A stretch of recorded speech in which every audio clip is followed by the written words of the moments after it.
안녕하세요. 임상심리상담사의 이상심리 과정을 맡은 진미선이라고 합니다. 오늘은 여러분과 함께 첫 번째 하위범주에 속하는 불안장애에 대한 이야기들을 조금 나누려고 하는데요. 지난 시간 저희가 이상심리가 어떠한 학문인지, 그리고 이상심리 안에서 어떻게 진단을 하고 분류를 하는지 좀 살펴보았습니다. 그리고 그런 것들을 실제 진단 장애를 내릴 때 어떤 기준을 가지고 살피는지를 좀 살펴봤다면, 오늘부터 시작되는 이 강의들은 하나하나 장애의 범주들을 살피고 그 범주 안에서 실제로 어떻게 진단이 되어지고 일어나게 되는 원인과 치료 방법을 좀 살펴보려고 합니다. 불안장애. 불안장애를 좀 살펴보기 이전에 불안에 대해서 저희가 조금 생각해 볼 필요성이 있을 것 같습니다. 불안은 누구나 느낄 수 있는 아주 자연스러운 정서이고 감정 중에 하나입니다. 그래서 불안을 우리가 느낄 때를 살펴보면 우리 안에 어떤 스트레스나 내가 해소하지 못하는 어려운 경험들에 처했을 때 우리는 불안을 느끼게 되고, 그 불안을 해소하기 위해서 그것들을 극복해 나갈 수 있는 에너지들을 찾고 그것이 긍정적인 힘을 발휘하는 것들을 살펴볼 수 있습니다.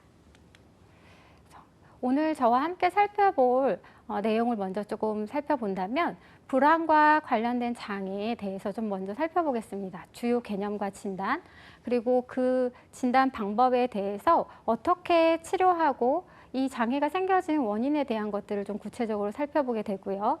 그 이후에 불안에 관련된 하위범주 장애에 대해서 같이 살펴보겠습니다.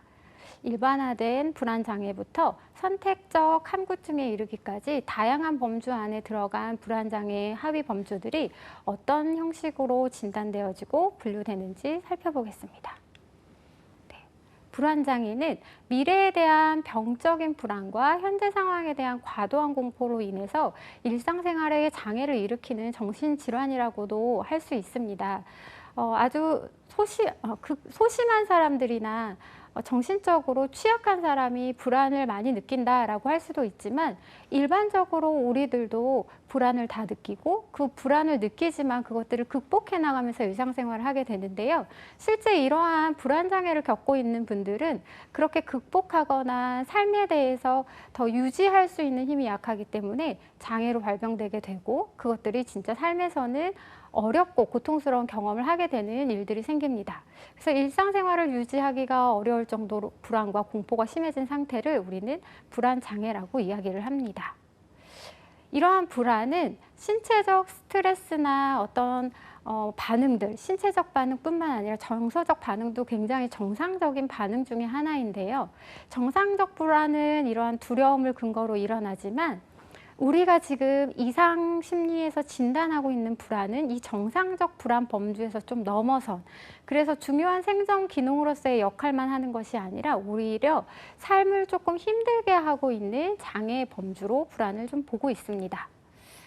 불안장애에 대해서 조금 살펴보겠습니다. 위험한 상황에 처해서 불안감에 맞선 도피 반응을 일으키는 것이 있다라고 하는데요. 금방 말씀드린 것처럼 정상적인 불안은 우리가 불편하거나 위험한 상황에서 우리를 살릴 수 있는 생존의 위험을 대처하는 방안으로 쓰여지는 불안에 대한 에너지를 공급하는 힘으로 쓰이는 반응이다라고 할 수 있고요. 이것들이 불안 장애로 이루어진다면 다음과 같은 상황들이 생겼을 때 불안 장애로 간주하게 됩니다. 부적절한 시기에 발병하게 되는 불안들이 있을 것이고요. 불안한 상황이 아님에도 불구하고 빈번하게 발생되는 불안도 있습니다. 또한 지나치게 강하고 지속적으로 일상생활에 방해가 될 정도의 불안도 있을 것이고요. 이러한 불안 장애는 기타 범주의 정신장애보다는 더 일반적으로 조금 나타나는 경향성들이 있습니다. 그리고 미국 성민의 약 15%에게 영향을 주고 있다라고 보고되고 있습니다. 사례를 먼저 조금 살펴보고 하위 범주를 하나씩 살펴보도록 하겠습니다. 30대 주부인 L씨는 왠지 늘 초조하고 불안하다. 그녀는 하루하루를 무언가 불길한 일이 벌어질 것 같은 막연한 걱정으로 잘못하는 긴장 상태에서 살아가고 있다. 가족이 사고를 당하지 않을까, 주변 사람들이 자신을 싫어하지 않을까, 내가 만든 음식이 맛이 없으면 어쩌나, 가전제품이 고장나면 어떡하나 등 일상생활 전반에 대한 크고 작은 걱정들이 L씨를 늘 피곤하게 만드는 것들이었다. 우리가 지금 사례에서 살펴보듯이 이러한 사례들을 주변에서 많이 볼 수 있을 것입니다. 실제로 불안이 일어나거나 그런 상황이 도래하지 않았는데 늘 걱정을 하고 주변의 모든 것들이 염려로 다가오는 분들, 그것들이 너무 심해서 오히려 일상생활에 방해가 되고 저해가 된다면 저희가 일반화된 불안장애인지 한번 살펴볼 필요성이 있을 것 같습니다. 일반화된 불안장애라고 한다면 과도한 불안과 긴장이 지속적으로 경험되는 상태를 말합니다. 그렇기 때문에 이러한 과도한 불안장애에 노출되어 있게 된다면 일상생활에서 굉장히 피곤하고 지치는 삶을 살아갈 수밖에 없습니다. 그래서 만성적인 불안과 지나친 걱정으로 인해서 현실적으로 부적응 상태에 이르게 되고요. 불안과 걱정의 정의가 이런 시간과 빈도에 예상되는 것에 굉장히 많은 영향을 미치면서 우리 삶이 불편해지기 시작합니다. 조금 개념에 대해서 조금 다 자세하게 저희가 좀 살펴본다면 일반화된 불안장애는 많은 사건이나 활동에 대해서 과도하게 불안하고 걱정하는 면들이 많습니다. 그래서 일반적으로 어느 정도 걱정하는 건 아주 자연스러운 불안을 느끼고 그것들을 극복할 수 있는 힘이 생기지만 너무나 과도하게 예민하게 반응하는 부분에 있어서는 조금은 더 일반화된 불안보다는 더 다른 방향성으로 저희가 생각해 볼 필요성이 있다는 것이죠. 정신사회적 기능에서 현저하게 방해가 되는 부분들이 있고요. 극심한 고통이나 지속적으로 불안이 유발되기 때문에 이러한 부분에서는 삶의 전반적인 질이 떨어지는 부분들도 보입니다. 평생 유병률을 조금 살펴본다면 5% 이내 정도고 1년의 유병률은 3%. 청소년이 0.9%, 성인이 2.9%의 유병률을 가지고 있는데 그때에도 여성분들이 훨씬 많은 유병률을 갖고 있습니다. 평균 발생 연령은 한 30대 정도가 되고요. 이 불안장애는 최소 6개월 동안 주요 증상이 나타나야 됩니다. 그러니까 저희가 진단을 내릴 때 조금 불안하다고 해서 불안장애입니다 이렇게 얘기하는 것들이 아니라 이러한 영향들, 불안 속에서 삶이 많이 무너지고 힘듦을 6개월 동안 지속적으로 호소하게 되고 그러면서 어떤 특정 불안 안에 국한되는 것이 아니라 굉장히 광범위한 주제로 다양하게 불안을 느낄 때 우리가 범불안 장애다라고 진단을 좀 내릴 수 있다라는 것입니다. 평소에 불안감과 초조함을 많이 느끼기 때문에 항상 예민하고 긴장된 상태를 유지하게 되고요. 집중력이 그러다 보니까 현저하게 떨어지겠죠. 그러니까 피로감도 많이 느끼게 되고 저희 상담실에 오시는 분들을 이렇게 조금 살펴보면 이러한 불안장애가 굉장히 높으신 분들은 조금만 움직이고 활동을 하셔도 굉장히 피로감을 많이 호소하는 것들을 보게 됩니다. 그로 인해서 두통이나 근육통 이런 다양한 질병들도 조금 경험할 수 있게 되고요. 일반인들이 느끼는 그런 불안의 강도보다는 훨씬 더 과도하게 이들은 불안을 느끼고 있습니다. 그렇다면 어떻게 진단을 내리게 되는지 진단 과정에 대해서 지금 살펴보겠습니다. 진단 기준은 지금 다음과 같습니다. 이런 여러한 활동을 통해서 과도한 불안과 걱정을 하면서 그 기간이 6개월 이상 이어져야 된다는 게 아주 중요한 이슈입니다. 6개월 이상 지속돼야지만 장애다라고 볼 수 있는 거지 그 이전에 불안하다, 소거되다 이렇다면 이 불안 장애로 진단을 내리진 않습니다.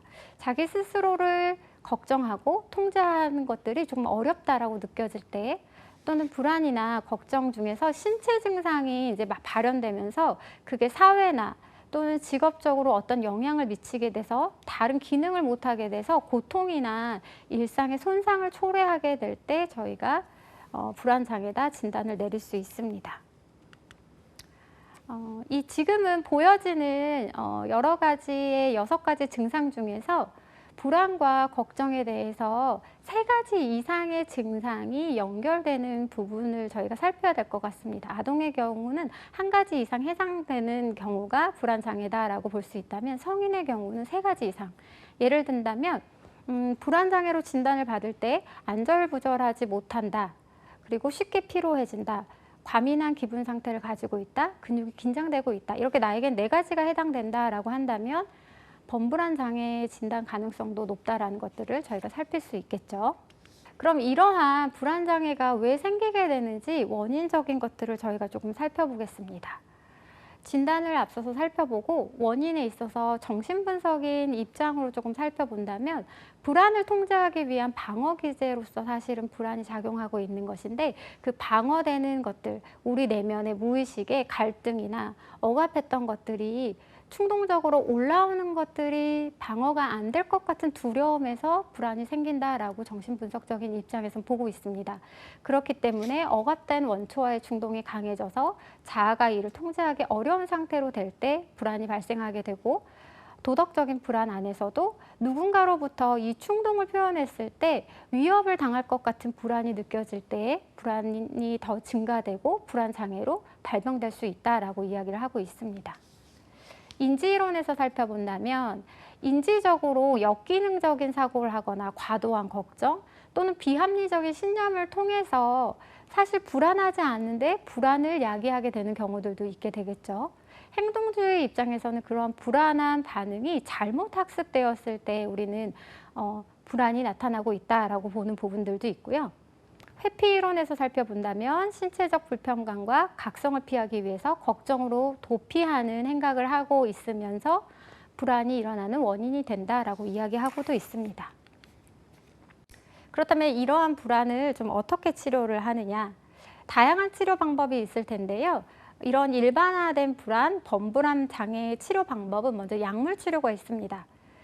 벤조다이아제핀이라는 항불안제로 되어 있는 약들을 처방해서 약물 치료를 조금 할 수도 있고요. 인지 치료를 통해서 아까 부적응하게 우리가 가지고 있는 불안에 대한 신념을 다시 재구성을 하게 됩니다. 그래서 걱정에 초점을 맞추고 이것들이 실제로 일어나지 않은 불안이나 소거할 수 있는 불안임을 다시 재구성하는 방법들이 있을 것이고요. 마음 챙김이나 수용 전념 치료 등을 통해서 불안 장애를 치료할 수도 있습니다. 다음은 불안장애 하위범주에 속해 있는 공포증에 대해서 조금 살펴보겠습니다. 공포증은 특정 공포증, 사회공포증, 광장공포증 이렇게 세 가지로 조금 나뉘게 되는데요. 공포증이란 특수한 상황이나 대상에 대해서 심한 불안과 공포를 느끼게 되고 이러한 상황에서 대상을 회피하게 되는 불안 장애를 말합니다. 그래서 공포증의 종류에 따라서 어떤 상황에 대해서 이야기하는 것들이 조금 다를 수도 있고요. 대상에 대해서 이야기하는 것들이 다를 수도 있습니다. 그래서 한 가지씩 하위 범주를 저희가 조금씩 살펴보겠습니다. 먼저 특정 공포증에 대해서 조금 살펴보겠습니다. 특정 공포증은 특정한 공포 대상이나 상황에 대해서 노출되는 경우에 나타나는 것을 이야기를 하는데요. 특정한 공포 대상이 나타남으로 인해서 심각한 두려움이 발발하게 되고 그로 인해서 굉장히 비합리적인 회피적인 행동을 하게 됩니다. 그래서 우리는 이러한 특정 공포증을 단순 공포증이라고도 이야기를 하고요. 공포와 불안이 특정 상황에서만 국한되어지고 그것들이 한 6개월 정도 지속될 때 우리는 특정 공포증이다라고 이야기를 할 수 있습니다. 특정 공포증은 정상적인 불안이나 일시적인 공포보다는 더 큰 공포와 불안을 나타내게 됩니다. 그러니까 그런 불안에 맞닥뜨려지게 된다면 언제나 불행이 발생할 수 있다라는 불안에 노출되기도 하고요. 그 안에서 굉장히 자기가 죽을 것만 같은 두려움에 압도되어서 아무것도 하지 못하게 되는 상황에 맞닥뜨려지는 경우들도 있습니다. 공포 대상과 그런 것들을 마주하게 되면 신체적이나 생리적인 각성이 일어날 수도 있고요. 우리 안에서 일어나는 자극 반응들이 조금은 다른 방향으로 반응을 하게 되는 경우들도 있습니다. 유병률을 조금 살펴본다면 12개월, 1년 정도는 7에서 9% 정도 되고요. 아동은 5%, 13에서 17세 정도에는 16%에 대한 유병률이 발생을 하고요. 18세 이상은 3에서 5%. 그래서 아동들이 훨씬 특정 공포에 대한 불안이 좀 더 높다라는 것들을 저희가 좀 살펴볼 수 있고요. 여성과 남성 비율로 본다면 여성이 2대1 정도로 조금 더 높은 유병률을 발생한다라고 볼 수 있을 것 같습니다. 울음, 발작, 얼어붙는 행동들로 반응들이 조금 나타나는 경우들이 있고요. 이 특정 공포의 하위 유형을 조금 살펴본다면 동물을 보고 조금 무서워하는 경우. 그래서 뭐 곤충이나 개나 곤충을 보고 굉장히 무서워하시는 분들이 있죠. 그래서 잡지도 못하고 옆에도 가지 못하고 몸이 얼어붙는다라고 하시는 분들이 있습니다. 그래서 동물형에 대한 공포, 또 자연환경, 뭐 폭풍이나 천둥, 번개가 칠 때 굉장히 두려움이 휩싸이는 분들도 계시고요. 그리고 주사나 혈액, 이런 손상형에 대한 뾰족한 의료기구들, 뭐 바늘, 이런 것들에 대한 공포증이 있으신 분들도 있고요. 상황에 대한 공포증이 있으신 분들도 있습니다. 그래서 비행기를 타면 굉장히 두렵고 숨이 막히고 추락할 것 같은 상상을 계속한다라고 하시는 분들도 이러한 특정한 공포증에 해당될 수 있다는 것들을 알아두시면 좋을 것 같습니다. 그렇다면 이러한 특정 공포증의 진단을 내릴 때 어떤 기준으로 우리가 진단을 느끼게 되냐? 특정 대상이나 상황에 대해 현저한 공포나 불안을 느끼는데, 이것들이 실질적인 위험과 사회 문화 맥락을 고려할 때에는 굉장히 과도한 양상을 보이게 됩니다. 그래서 이런 부분이 보일 때 우리가 진단을 할 수 있겠고요. 공포 대상이나 상황은 거의 즉각적인 공포나 불안을 야기하게 됩니다. 그리고 공포 대상이나 상황이 유발하는 극심한 공포나 불안은 회피하거나 견디려는 모습들이 이런 공포증을 가진 분들 안에서 굉장히 많이 보입니다. 그렇지만 이것들이 지속적으로 나타나는 것들을 우리가 볼 수 있고요. 보통 공포나 불안을 회피하는 이런 반응들이 6개월 이상 지속될 때 우리가 특정 공포다라고 좀 볼 수 있습니다. 그리고 6개월 이상 지속될 때 가장 중요한 부분은 이러한 공포로 일어나는 반응 등을 통해서 사회나 학습적인 부분에 손상을 미치게 될 때 우리가 특정 공포증을 가지고 있다라고 진단을 할 수 있겠죠. 그렇다면 이러한 특정 공포증을 왜 갖게 되는지 원인을 조금 살펴보겠습니다. 정신분석적 입장에서 그 원인을 조금 살펴본다면 오이디푸스의 갈등과 관련된 것이라고 조금 설명을 하고 있습니다. 프로이트는 5살 한스의 사례에서 좀 이런 부분들을 이야기를 하고 있는데요. 꼬마 한스는 어머니에 대한 애착에 대한 부분을 굉장히 강하게 가지고 있었고, 그렇기 때문에 어머니를 무의식적으로 사랑하는 마음을 가졌는데, 그 부분에 있어서 아버지가 남근을 거세할 것만 같은 불안을 꼬마 한스가 느끼게 되죠. 그래서 지금 말씀드린 이러한 작동들은 무의식에서 느끼는 불안의 작동이기 때문에 그 아버지가 거세할 것 같은 두려움이 꼬마 한스는 특정 다른 대상, 말에게로 투여되면서 말에 대한 공포증이 생기면서 자기가 이러한 불안으로 증상을 발현하게 되는 것들을 이야기하고 있습니다. 네. 체계적 둔감법, 참여적 모방학습법이 있는데요. 이런 부분들은 행동인지 치료로 같이 좀 살펴본다면 내담자가 조금 불안해하고 있는 이 불안의 체계들을 반복하면서 이완하기도 하고 불안에 노출되기도 하면서 공포증을 감소하는 역할로 조금 치료하는 방법들이 있을 수 있고요. 참여적 모방학습이라 하면 자신이 참여하는 것들이 아니라 다른 대상이 그 공포의 대상을 가지고 함께 참여하는 것들을 관찰함으로써 공포를 치료하는 방법입니다. 예를 들어서 뱀에 대한 두려움이 굉장히 크다면 어떤 벽을, 유리벽을 뒤로 뱀을 가지고 아무렇지 않게 같이 만져도 보고 몸에도 대보는 어떤 사람들을 보면서 완화되는, 관찰을 통해서 그 불안을 완화시키는 방법으로 치료하는 방법들을 좀 이야기할 수 있고요. 노출 치료나 이완 훈련법도 있습니다. 그래서 반복해서 그 불안에 노출하고 공포에 적응할 수 있는 방법들이 좀 있을 수 있고요. 불안과 공존할 수 있는 걸 이완시키면서 공포를 극복하는 방법들도 있습니다. 다음은 공포증의 두 번째로 사회공포증에 대해서 조금 말씀을 드리겠습니다. 사회공포증은 사람들과 상호작용을 하는 데 오는 어려움을 이야기합니다. 사회적인 상황을 두려워하고 회피하는 공포증을 이야기를 하는데요. 집단 안에서 내가 발표를 해야 되거나 어떤 사회에서 새롭게 내가 등장해서 뭔가를 이야기하고 관계할 때 느껴지는 공포증이라고 생각을 하시면 좋을 것 같습니다. 사람들과 상호작용을 해야 하는 사회 안에서는 이러한 불안과 공포를 경험하게 됨으로 인해서 자기도 컨트롤할 수 없는 불안을 계속 맞게 되는 것이죠. 그러다 보니까 여러 사람들 앞에 설 때 이런 무대 공포나 직면 공포들로 자기 앞에 공포가 나타나게 된다라고 이해를 하시면 좋을 것 같습니다. 이러한 공포 안에는 부정적으로 타인들이 나를 평가하는 것에 대한 두려움이 굉장히 크기 때문에 사회 공포는 타인의 평가가 굉장히 많이 작용이 되는 부분들이 있습니다. 자신의 공포가 비합리적인 것도 그렇기 때문에 굉장히 잘 알고 있고, 그렇게 두려워하는 상황에 노출되는 것들이 예상이 되게 되면 이 사회공포증을 가진 사람들은 더 심각한 불안을 초래하는 경우들도 많이 볼 수가 있습니다. 요즘 젊은 사람들이 상담실에 올 때 회사에서 어떤 부분에 대해 PT를 하거나 앞에 나와서 뭔가를 이야기해야 될 때 이런 불안을 겪고 있는 분들이 굉장히 많이 있는 것 같습니다. 그래서 이런 사회공포에 대한 것들을 조금 살펴보고 어떻게 우리가 조금 치료할 수 있는지도 조금 알아둘 수 있다면 쉽게 넘어갈 수 있는 부분에 대해서도 우리가 조금 탄성이 좀 생길 수 있을 것 같습니다. 어찌 보면 매우 흔한 심리적인 문제이지만 다른 불안 장애에 비해서 좀 유병률이 높이 발생하기도 하는데, 이것들로 치료를 막 하려고 하지 않는 부분들도 사실 있습니다. 많이 일어나기도 하지만 또 쉽게 소거가 될 수 있겠지라고 생각하는 부분들이 있기 때문에 유병률이 높지만 병원을 찾아가거나 하는 부분들은 또 낮은 모습을 볼 수 있고요. 이 사회공포증은 다른 불안과도 함께 같이 나타나는 경향성들이 있습니다.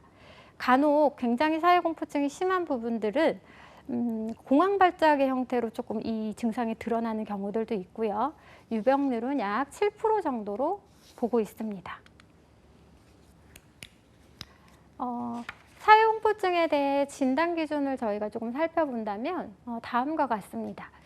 내가 바라보는 것들이 아니라 타인에 의해서 관찰될 수 있는 한 가지 이상의 사회적으로 노출되는 상황에 과도한 공포를 느끼고 있는지를 좀 살펴보는 것입니다. 그리고 불안 증상이나 부정적으로 비춰지는 행동에 대해서 굉장히 두려워하고 있는지, 그러니까 일반적으로 평가받는 것에 대해서 우리는 누구나 다 불편함과 두려움을 가지고 있는데 사회공포증을 가지신 분들은 그것들이 굉장히 과도하게 팽창된 것을 좀 볼 수 있습니다.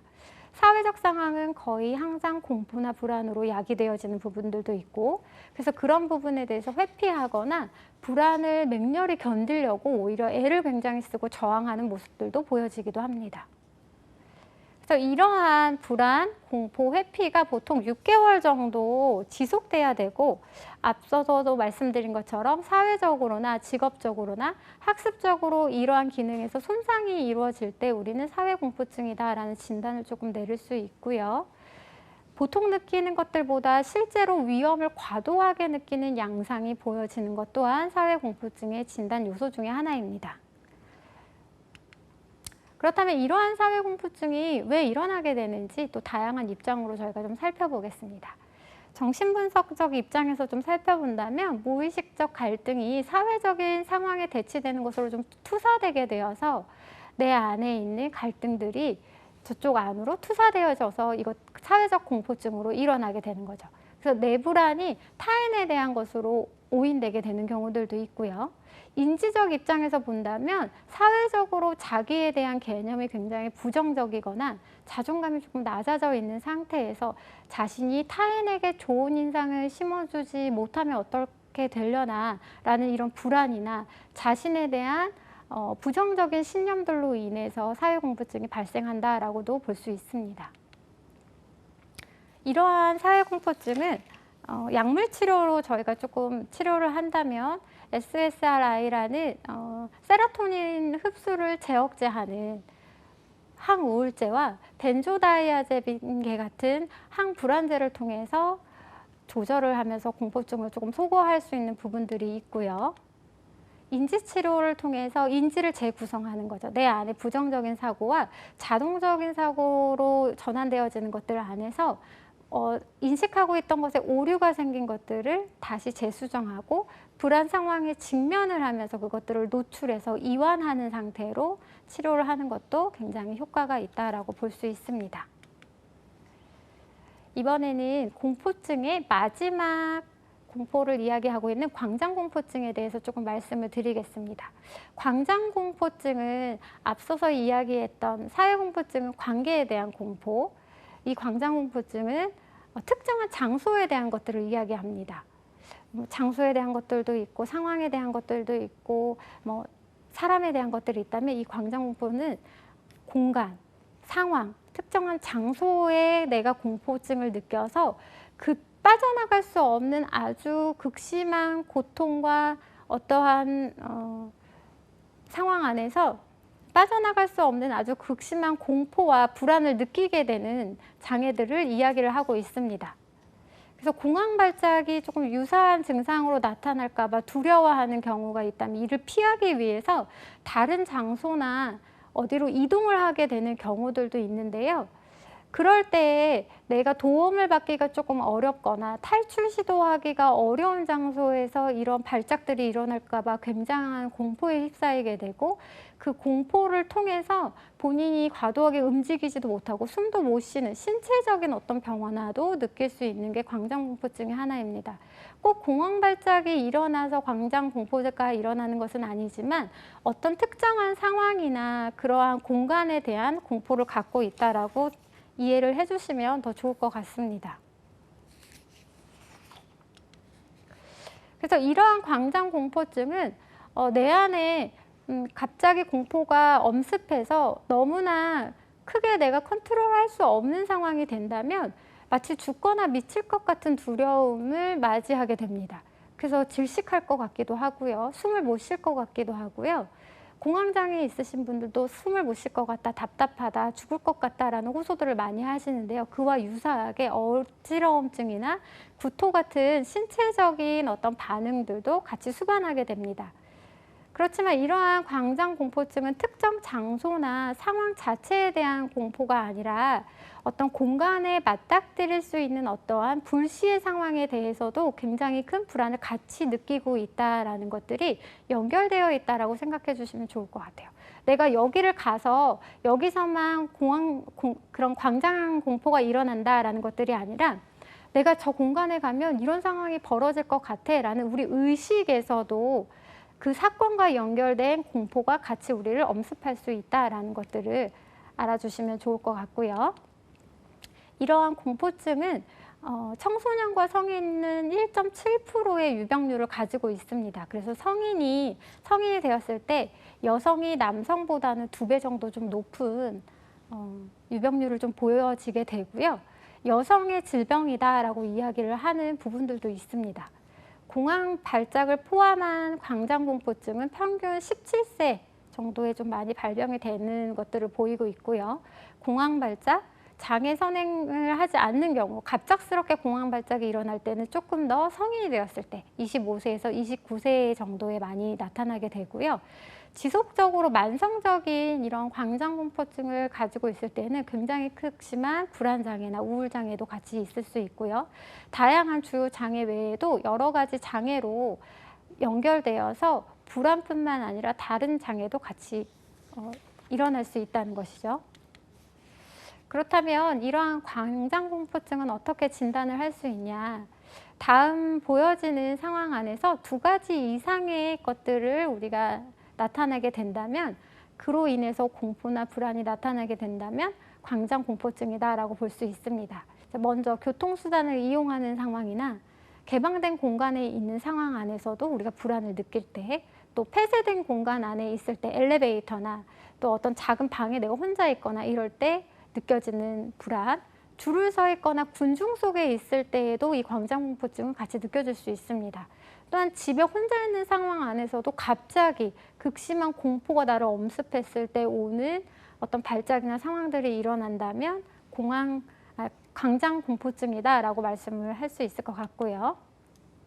이러한 광장공포증은 공포, 불안, 회피가 보통은 6개월 이상 지속이 돼야 됩니다. 그래서 한두 달 지속되다가 사라지는 속어들은 어떤 불안의 어떤 증상으로 속어되어지지만 지금 말씀드리는 이러한 광장공포증은 이것들이 굉장히 지속되어서 사회적이나 직업적으로의 나의 기능들이 손실되거나 상흔을 입거나 어떤 유의미한 고통으로 인해서 그 기능을 하지 못할 때를 이야기하는 부분이기 때문에 그런 부분이 지속될 때 우리는 광장공포증이다라고 이야기를 하고요.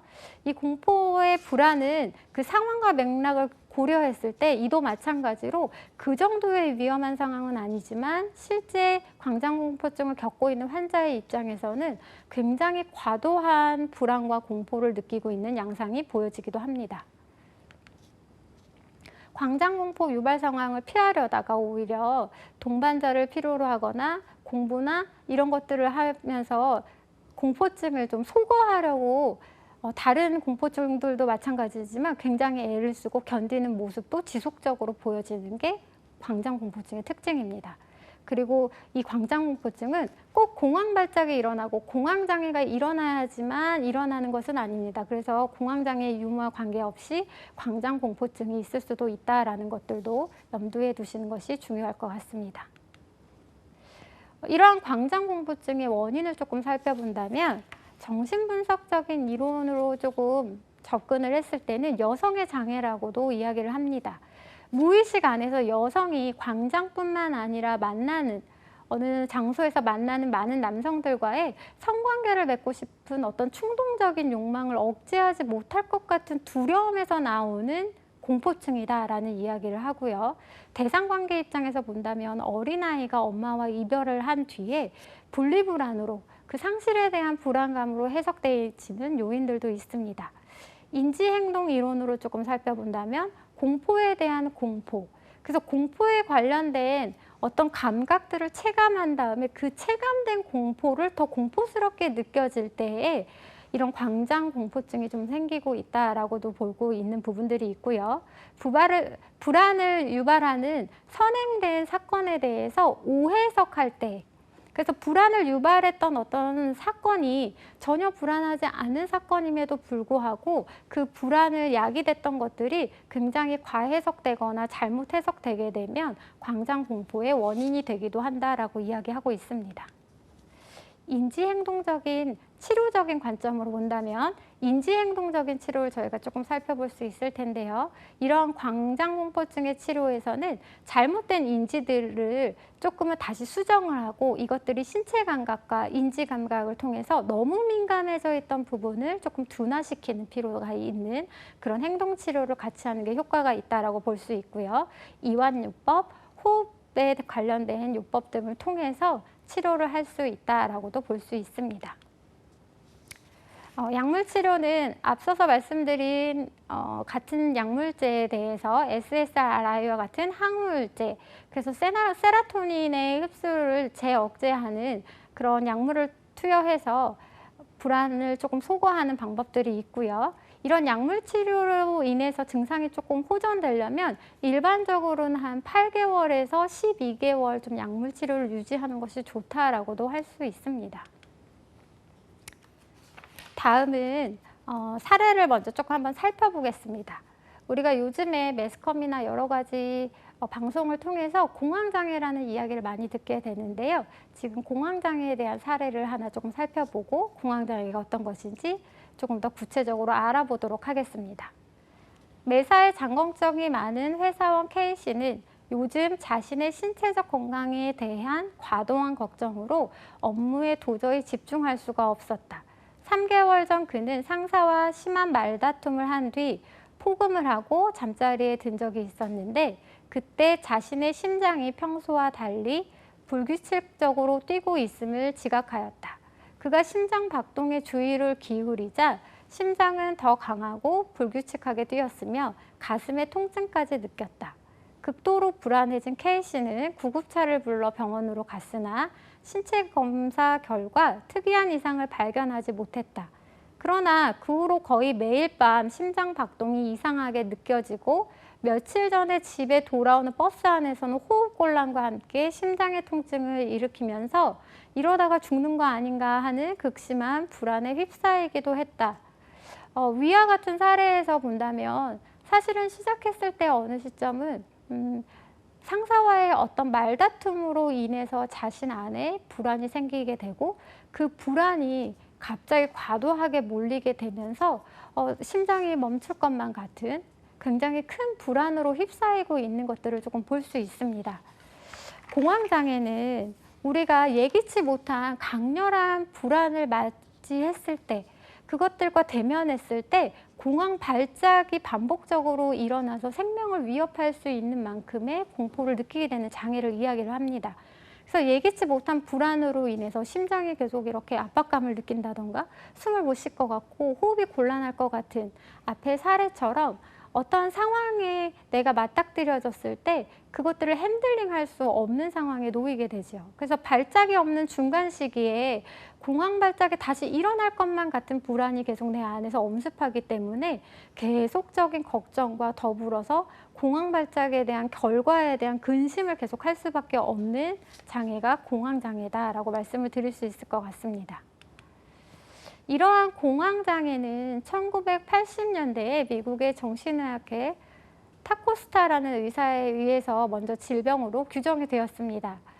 타코스타는 군대에서 이제 군인들이 굉장히 충격적인 상황들을 마주하게 되고 그 상황 안에서 느끼는 공포와 불안을 보고서 이를 공황장애다라고 명명했었던 부분들이 있고요. 공황발작 증상은 굉장히 갑작스럽게 일어납니다. 그냥 이렇게 잘 생활하고 있다가도 갑자기 숨이 막히고 죽을 것만 같은 공포스러움의 불안도가 굉장히 높아지는 상황들을 야기하게 되는데요. 이는 10분 이내에 최고에 달하게 되면서 그 극심한 공포는 대략 한 10분에서 20분 정도 지속되는 모습들도 관찰할 수 있습니다. 공황 발작의 빈도는 심각도와 다양하게 표현이 되는 부분들이 있고요. 예상 발작을 피하기 위해서 신체 운동을 피하거나 일상생활에 굉장히 제한을 주는 분들도 많이 있습니다. 그래서 언제 내가 발작이 일어날지 모르기 때문에 운동을 하면 안 된다라는 불안으로 그런 것들을 소거하는 부분들도 있고요. 굉장히 예상되지 못했던 상황이 일어나는 예상 발작을 생각을 계속 하고 있기 때문에 실제 부부 안에서도 성관계가 원활하게 이루어지지 않는 관계들도 있습니다. 그래서 그러한 일상의 제한됨을 굉장히 많이 두고 공황 발작이 일어나지 않더라도 언제 일어날지 모르는 불안을 계속 야기하게 되죠. 사춘기 이후에 주로 여성에서 조금 많이 보여지는 부분들이 있고요. 성인기에 가장 많이 이러한 공황 장애가 발생하기도 합니다. 공황장애 진단의 기준을 살펴보면 다음과 같은 진단 기준을 저희가 조금 살펴볼 수 있습니다. 아래 보이는 13가지의 증상 중에서 4가지 이상 나타날 때 저희가 공황장애로 조금 간주하게 됩니다. 그래서 뭐 가슴 두근거림, 땀 흘림 이렇게 13가지의 항목들이 있는데요. 여기서 나는 4가지 이상이다라고 한다면 공황장애 진단 기준에 부합하는 것들이 좀 있겠죠. 그래서 이 13가지를 좀 살펴볼 필요성이 있고요.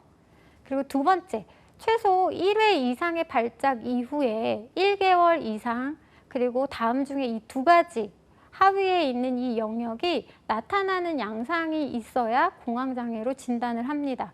앞에서 4가지의 것들만 가지고 공황장애로 진단하는 것이 아니라 이후에 이 발작 이후에도 지속적으로 이런 것들이 있는지 그리고 그 결과로 인해서 지속적인 염려와 걱정이 부여되고 있는지를 좀 살피는 부분들도 있죠. 그래서 이 부분을 통해서 공황 발작과 관련된 행동에서 유의미한 부적응한 어떤 변화가 있어야 공황 장애다라는 진단을 할 수 있고요. 이러한 공황 장애의 원인을 저희가 조금 살펴본다면 생물학적인 원인을 조금 살펴보겠습니다. 먼저 생물학적인 원인은 과잉 호흡에 의해서 좀 일어나게 됩니다. 그래서 깊이 호흡을 굉장히 빨리 하게 되면 과호흡으로 인해서 이러한 발작이 조금 일어날 수 있는 부분들도 있고요. 또 어떤 신경물질의 호르몬적인 활동들로 인해서 공황 발작이 두려운 자극으로 가게 되면 뇌에 자극을 주게 되고 뇌의 여러 가지 반응들이 경보 또는 도피 반응으로 일어나게 되면서 우리의 심박도가 올라가게 되고 상승하게 되고 혈압도 상승하게 되고 호흡이 굉장히 높아지겠죠. 그러면서 질식의 오경보가 생기게 되고 발작을 일으켜서 기절을 하거나 신체적으로 증상이 발현되는 경우들도 있다라고 보고 있습니다. 정신분석인 입장에서 조금 살펴본다면 불안을 야기하는 충동에 대한 방어기제다라고 이야기를 하고도 있고요. 분리불안을 경험을 했는데 그 경험 안에서 무의식적으로 다시 재현될 때에 상실에 대한 걸 잘 다루지 못할 때 정신분석적으로는 이 공황장애가 올 수 있다라고 보는 부분들도 있습니다. 인지적인 입장에서 살짝 살펴본다면 신체 감각에 대한 굉장히 파국적인 오해석을 통해서 인지가 왜곡되고 생리적인 변화나 신체적인 변화를 잘못 지각하는 것들이 공황장애의 원인이다라고 이야기하는 부분들도 있고요. 이러한 공황장애를 우리가 치료할 때에는 약물 치료나 심리 치료, 다양한 행동 치료들을 좀 살펴볼 수 있을 것 같습니다. 약물 치료로는 항우울제나 세라토닌 제흡수를 억제하는 약물에 대한 것들을 좀 저희가 사용을 할 수 있고요. 근데 이런 약물들은 또한 부작용도 나타날 수 있으니 그런 부분도 저희가 좀 생각을 해볼 필요성이 있겠지요. 그리고 심리적인 치료에 있어서는 행동 치료나 이런 것들이 조금 더 효과적이다라고 보는 부분들이 있습니다. 다음은 이러한 불안 장애에서 아이들이 조금 많이 겪게 되는 분리불안에 대한 장애를 조금 말씀을 드리려고 합니다. 사례를 먼저 좀 살펴보고 우리가 좀 이야기를 나눠보겠습니다. 막 초등학교 2학년이 된 A는 엄마가 잠시라도 옆에 보이지 않으면 매우 불안해한다. 그래서 A의 엄마는 A를 집에 혼자 두고는 잠시도 집 밖으로 나가지 못하고 학교 수업이 끝날 때까지 교실 밖에서 기다려야 했다. 아침마다 A의 어머니 R은 집은 한바탕 난리가 나게 됐다. A는 학교에 가기 싫다고 울고 보채고 어떤 날은 신체적 증상을 호소하기도 한다. A의 엄마와 아빠는 달래도 보고 또 협박도 해보고 억지로 A를 학교로 데려다 주고 오는 등 다양한 시도를 해봤지만 A의 분리불안 증상은 날로 심해져 갔다. 아이들이 있는 가정이라면 이러한 경험을 한 번쯤은 해보셨을 수 있습니다. 초등학교뿐만 아니라 아이들이 어린이집을 가거나 유치원을 갈 때 엄마와 떨어지는 것에 대한 굉장히 애착적으로 불안을 느끼는 부분들을 좀 살펴볼 수 있는데요. 이 분리불안 장애는 애착 대상으로부터 분리될 때에 분리가 예상되는 어떤 것들 안에서 지속적으로 불안을 느끼는 것들을 이야기를 합니다. 그래서 이 불안의 정도가 일상생활을 굉장히 위협할 수 있는 정도의 불안을 느끼게 되는 거죠. 그래서 밀착된 대상과 애착 관계에서 분리가 될 때 과도한 공포와 불안을 느끼기 때문에 아이들이 부모가 없어진 그 상황을 편안하게 견디는 것이 아니라 울고 떼를 쓰고 보채는 행동들을 통해서 불안을 지금 소거하고 있는 행위적인 것들을 저희가 볼 수 있게 됩니다. 그래서 이러한 불안 장애에는 아동 청소년은 4주 정도, 그리고 성인 같은 경우는 6개월이 지속될 때 분리불안 장애다라고 저희가 좀 살펴보는 부분들이 있고요. 유병률은 12개월. 네, 아동들이 0.9에서 1.9% 정도의 유병률을 보이고 있습니다. 그래서 사실 분리불안은 성인보다는 아동기 때에 가장 많이 나타나게 되는 불안장애 중에 하나고요. 여아가 조금 더 많은 경향성을 보입니다. 아이들이 성장하면서 이 분리불안 장애 같은 경우는 많이 소거가 되는 경우들이 있습니다. 이게 지속적으로 되기보다는 어느 연령대가 지나고 내적인 안정감이 생기면 조금씩 소거되는 부분들도 있다라는 것들도 선생님들이 기억해 주시면 좋을 것 같습니다.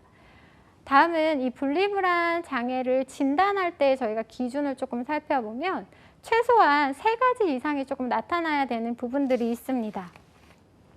그래서 아래에 7가지 항목을 제가 보여드릴 텐데요. 그 항목 안에서 3가지의 것들이 충족될 때 우리가 분리불안 장애다라고 진단을 할 수 있습니다. 집이나 주요 애착 대상으로부터 분리된 경험을 하거나 이를 예상되는 반복될 때 굉장히 심한 고통을 조금 느끼게 되고요. 또 주요 애착 대상을 잃을 것 같은 굉장히 다양한 질병, 부상, 재난과 같은 일이 일어나지 않을까 하는 걱정을 지속적으로 하게 되면서 근심을 갖게 되기도 하고요. 뒤에 있는 또 분리불안으로 인해서 집으로부터 멀어지는 상황 안에서 지속적으로 불안을 느끼기도 하고요. 그리고 혼자 있는 것에 대한 애착 대상이 없을 때 불안과 공포를 조금 느끼는 부분들도 있습니다.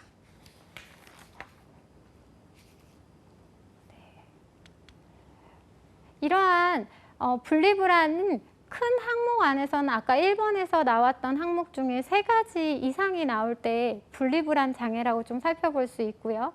두 번째는 공포, 불안, 회피 반응이 최소 6개월 이상 지속되고 있을 때 저희가 분리불안을 진단할 수 있고요. 아동 청소년은 4주, 한 달 정도 지속될 때 분리불안이다라고 이야기를 할 수 있습니다.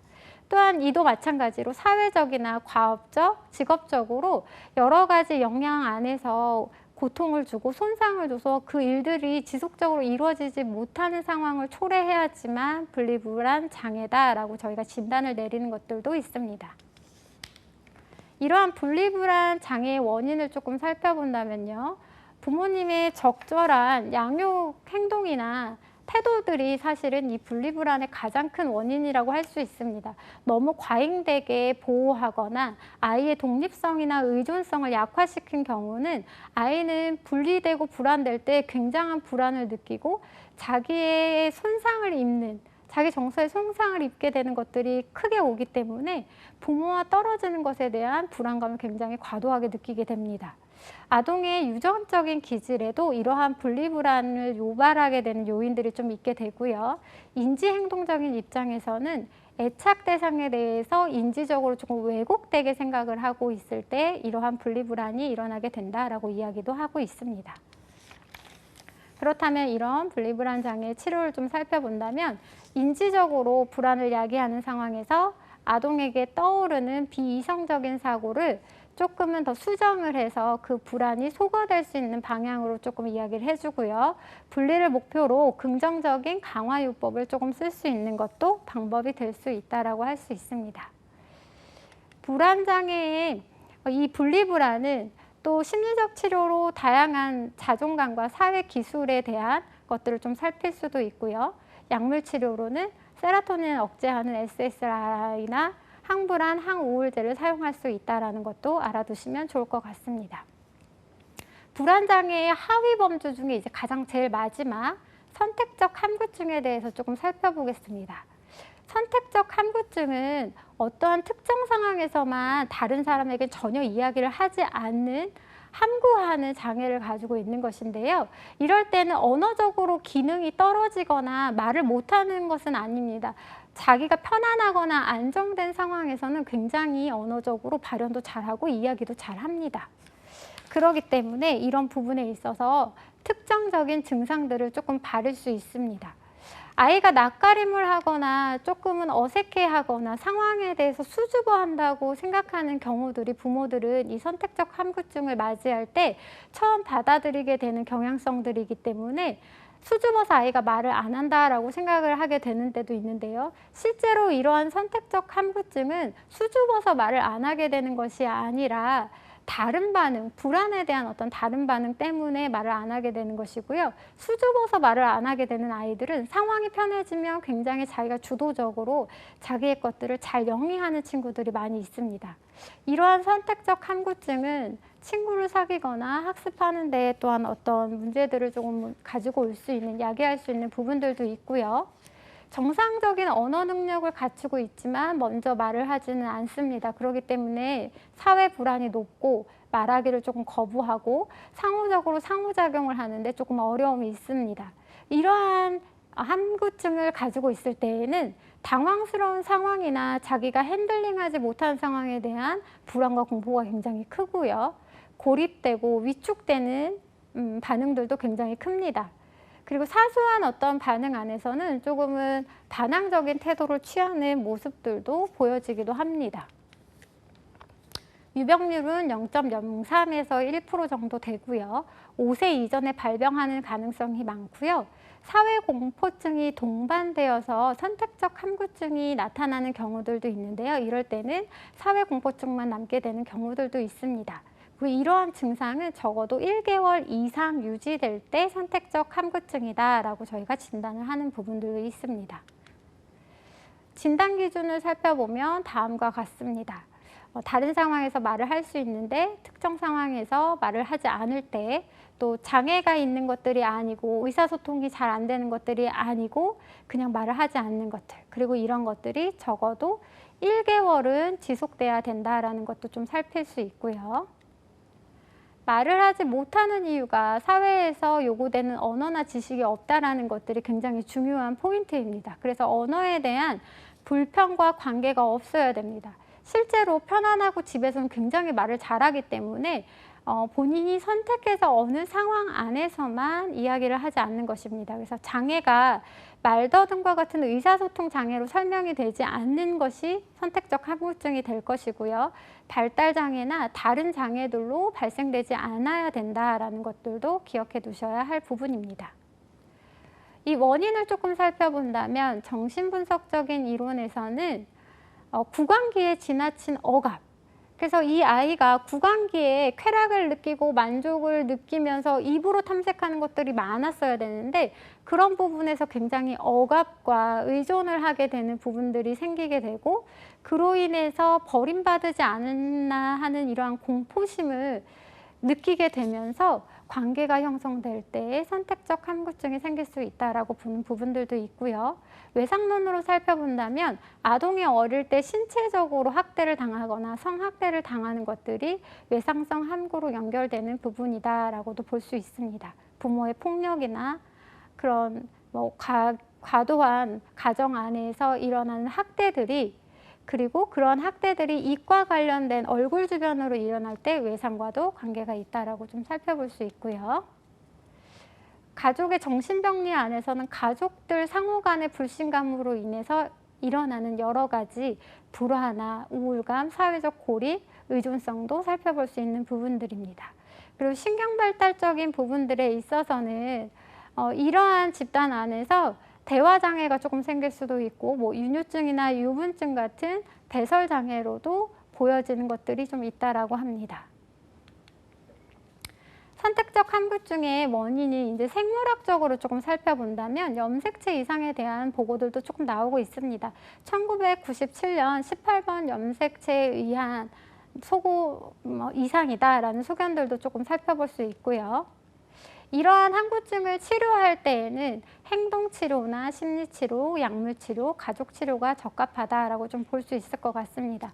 아이들이 쉽게 이야기를 하거나 말을 떼는 부분들이 아니기 때문에 강압적으로 치료적인 부분에 있어서는 이것들에 있어서 말을 하라고 이야기를 한다면 불안감에 더 입을 닫게 되는 부분들도 있기 때문에 내담자의 상태를 잘 살펴야 되는 부분들도 있을 것이고요.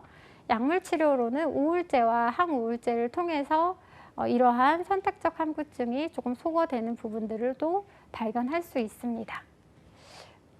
치료에서는 놀이치료가 가장 효과적인 부분들을 조금 보일 수 있을 것 같고요.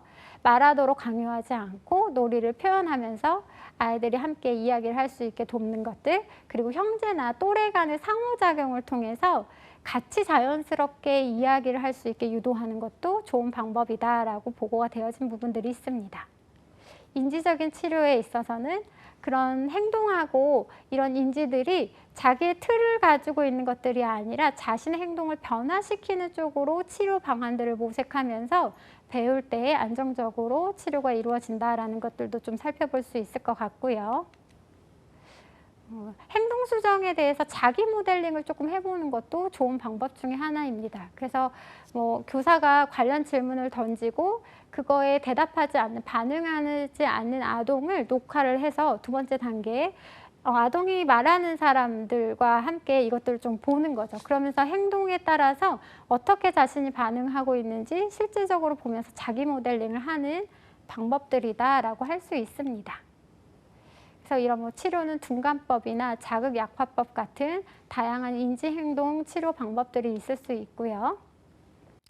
이러한 지금 앞서서 살펴봤던 여러 가지에 대한 우리가 불안장애들에 대해서 조금 살펴보았는데요. 이 불안장애를 가지고 저희가 임상심리사에서 나올 수 있는 다양한 문제들을 조금 한번 풀이를 해보는 시간들을 갖도록 하겠습니다. 네. 다음 중 사회공포증의 증상이 아닌 것에 대해서 이야기를 하고 있습니다. 1번, 당황할 가능성이 있는 사회적 상황에 대한 공포. 2번, 백화점, 영화관 등 넓은 공간에 대한 지속적인 공포. 3번, 자신의 공포가 과도하게 비합리적인 것을 인식하는 것들. 4번, 두려워하는 사회적 상황을 회피하는 것. 이 네 가지 중에 사회공포증의 증상이 아닌 것은 몇 번일까요? 네, 정답은 2번이죠. 네. 백화점, 영화관들처럼 갑작스러운 공황 발작에 빠지는 경우들이 있기 때문에 이렇게 넓은 공간에 있을 때 이분들은 지속적으로 공포를 많이 느끼게 됩니다. 그래서 도움을 받기 곤란한 공간과 상황에 대해서 공포심을 많이 나타내기 때문에 이러한 부분은 광장공포에 해당되는 아주 중요한 요소라고 저희가 볼 수 있습니다. 다음 문제는 클라크의 인지행동에 따른 인지이론에 따른 공황 발작을 초래하는 핵심적 요인이 무엇이냐라는 질문입니다. 클라크가 인지행동에 따라서 인지이론에 따라서 어떤 부분은 공황 발작을 초래하는 아주 중요한 요인이다라고 이야기를 하고 있는데요. 첫 번째, 신체 건강에 대한 염려와 걱정. 두 번째는 만성 질병에 대한 잘못된 귀인. 세 번째는 억압된 분노 표출에 대한 두려움. 네 번째는 신체 감각에 대한 파국적 오해라고 했습니다.